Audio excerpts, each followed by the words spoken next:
ইরানের কাছে এবার ট্রাম্পও খেল ধোঁকা। ট্রাম্পের মিসাইল গেল পানিতে। কিভাবে ধোঁকা খেল ট্রাম্প? কি করল ইরান?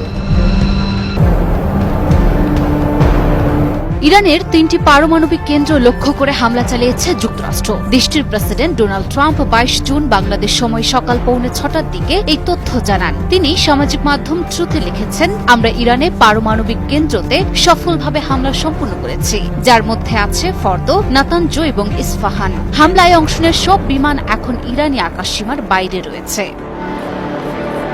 ট্রাম্প প্রশাসনের ধারণা ছিল ফোর্দো কেন্দ্র হামলা মানে ইরানের অপরিণীয় ক্ষতি, তাই তারা পরিকল্পনা করে হামলাও চালায় এবং সে হামলা সফল করে। যখন অপারেশন সাকসেস হওয়ার খুশিতে ট্রাম্প আর নেতানিয়াহু খুশিতে গদগদ, তখনই এক খবরে তাদের মাথায় পড়ল বাজ। তারা জানতে পারল যখন তারা হামলার ঘণ্টা বাজিয়েছে তখন ফোর্দো সহ বাকি ঘাঁটিগুলো ছিল যেন একটা খালি বাড়ি। ট্রাম্পের আশা ছিল এক দমকা ঝড়ে গাছ উপড়ে ফেলবে, কিন্তু ইরান তো এক কাঠি সরেস। ওরা শুধু গাছ আঁকড়ে ধরেনি, বরং আগেই গাছ সরিয়ে ফেলেছে ঝড়ের আগমনে।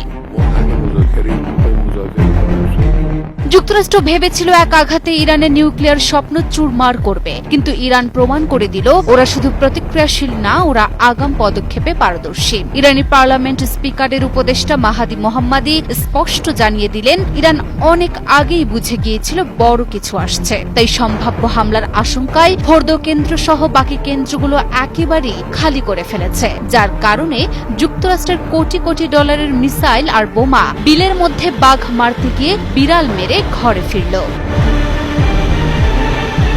পারমাণবিক স্থাপনা ফোর্দোতে যুক্তরাষ্ট্রের হামলা নিয়ে মুখ খুলেছেন ইরানের শীর্ষ রাজনৈতিকদের একজন উপদেষ্টা। তিনি জানিয়েছেন, হামলার আগে থেকেই ফোর্দো স্থাপনাটি খালি করে ফেলা হয়েছিল এবং সেখানে কোনো অপরিবর্তনীয় ক্ষতি হয়নি। ইরানি পার্লামেন্ট স্পিকার মোহাম্মদ বাঘের গালিবাফের উপদেষ্টা হিসেবে দায়িত্ব পালন করা মাহাদি মোহাম্মদী সামাজিক যোগাযোগ মাধ্যমে এক পোস্টে লিখেছেন, সাইটটি অনেক আগেই খালি করে ফেলা হয়। তিনি বলেন, দুটি বিষয় নিশ্চিত, এক, জ্ঞানকে বোমা মেরে ধ্বংস করা যায় না, দুই, এবার জুয়ারি হারবে।